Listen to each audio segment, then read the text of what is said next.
afternoon, my beautiful stars. This is now the 9th of April at 12:30 in the afternoon. I hope you are all doing well. I'm sure you guys have heard by now that apparently there has been some new LiDAR that has come out showing that there is a potential of a second Sphinx that has been discovered in Egypt. But as per usual, the Egyptologists are not moving on it. They are not letting digs start, even though people are saying let's start digging and let's explore and everything else. So it is just very strange. And I did some digging and I did some research. Long before this 2026 revelation, long before 2025, long before 2016 and 2012 and 2000, that these claims have been made, and looking at records and stuff, there has been mention of a second Sphinx. Because if you know Egyptology, they believe in symmetry and balance and stuff, and they know that to guard something there is normally to be two. If you look at the tarot cards as well, where is it now? If you look at the tarot card at the Chariot, where is the Chariot? Chariot. If you look at the Chariot, for example, what do you see on the Chariot? Two Sphinxes, or two Sphinx look-alike figures. And this has made me wonder, is there truth to it? Because why would Rider-Waite have the Sphinxes, two of them, on their deck as well? Well, my research has shown that this story goes back to accounts between the 10th and the 15th century. Medieval Arabic scholars between 1364 and 1442 spoke about it, about a female Sphinx. But apparently it was destroyed due to the hit of a bolt of lightning. Then there's others that say that it was broken down and it was used for building materials. But then also in the 10th century, there was claims of it as well. Then in 1858, there was also mentions made to this.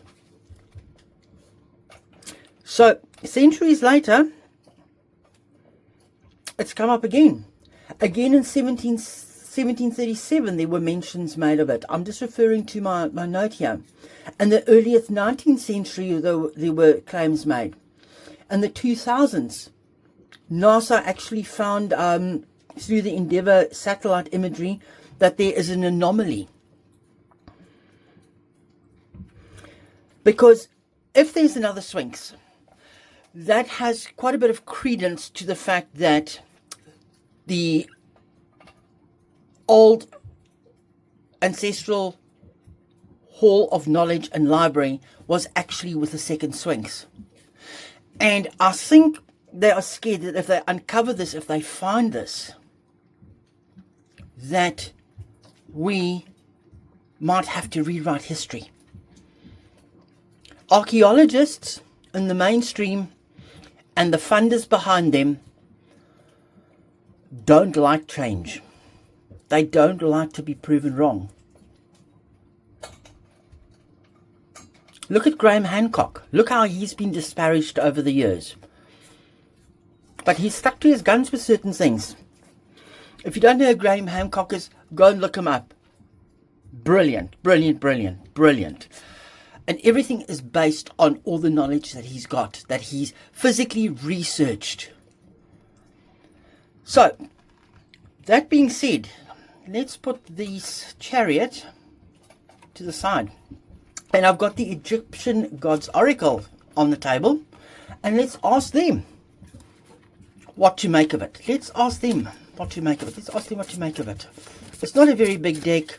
It's not a very big deck. So it hasn't got very much space to go to give us answers. But let's just pull cards and see if they want to play. Stability, equilibrium. I'll get back to that in a moment. Creation. Exploration. Whoa, cards, you're listening. Right. Oh, sorry, let's move that. Being ordinary.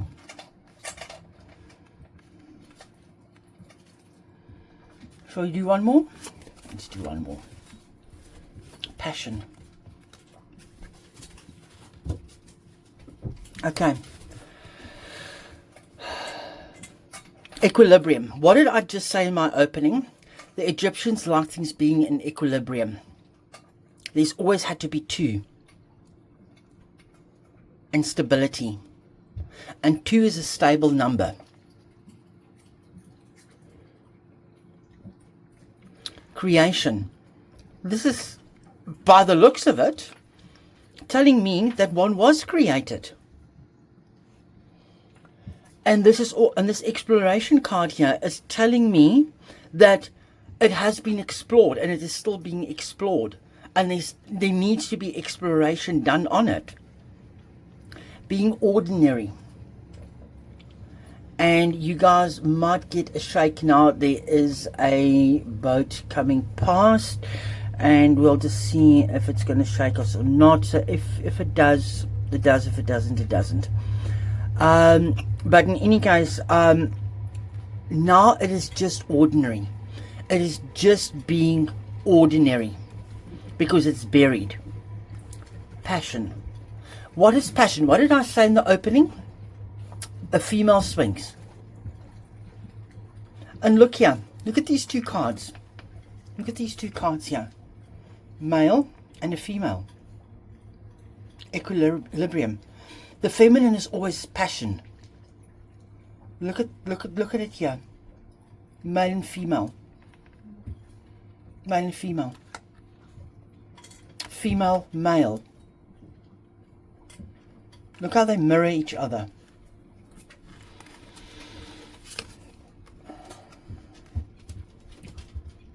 Perseverance. Order and peace. Prosperity.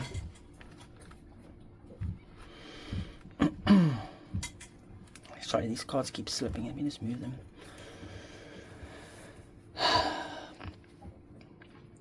Perseverance. There was a perseverance with the creation of it.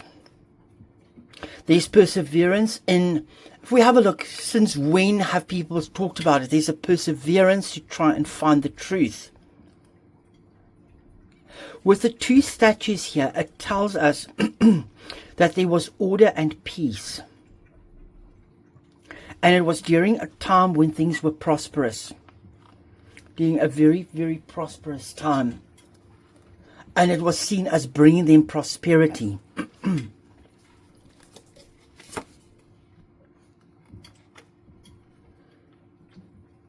Resourcefulness. Okay. Transformation. Okay. Resourcefulness. Remember I said in the opening that it was apparently struck by a lightning bolt and part of it was destroyed. This resourcefulness is telling me that whatever was left over of it was used and it was repurposed for building something anew. Look at this figure here, how it rises out of with a new figure. Something new. And it was a transformation. They transformed it into something else. And he agrees with me. Sorry about that. A transformation. And also if we look at the Sphinx in the manner that it is today, the face has not always been the same. It was changed somewhere along the line.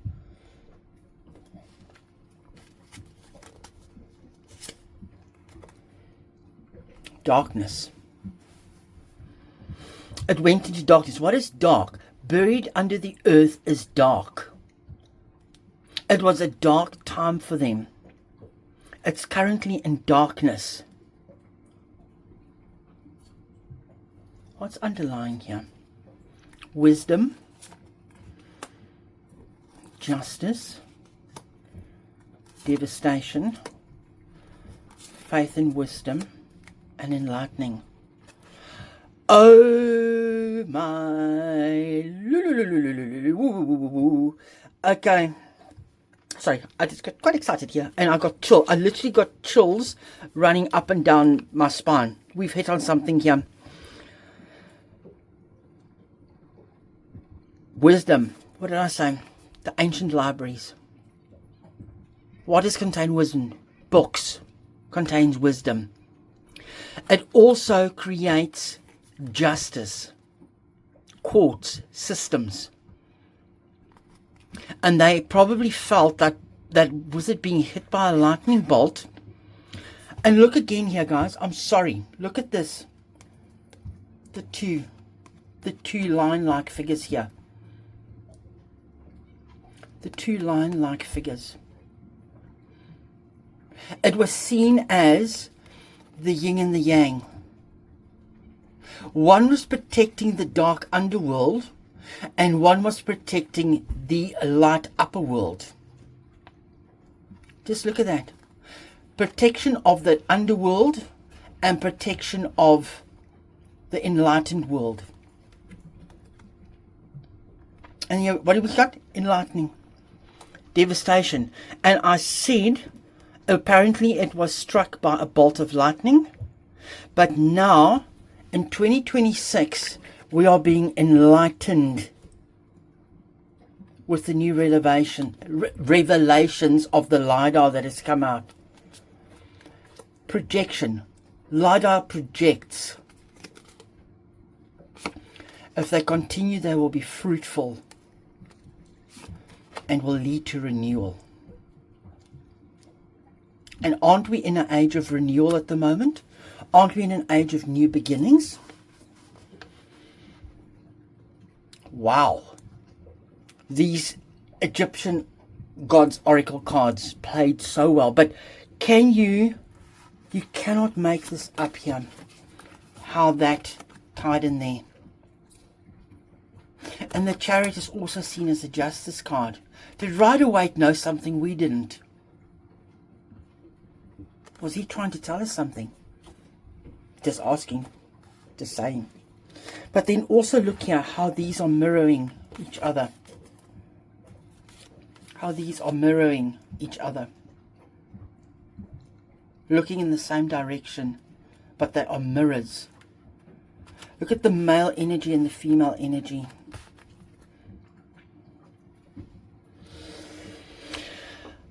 So there you go, my friends. According to my cards, for fun and entertainment purposes only, allegedly, the possibility of the LiDAR being correct is correct. And we might before long be enlightened to see that there is going to be the remnants, let me put it, the remnants of a second Sphinx found. And who knows what is buried with it. Who knows what is buried with it. Until I speak to you soon. Bye-bye.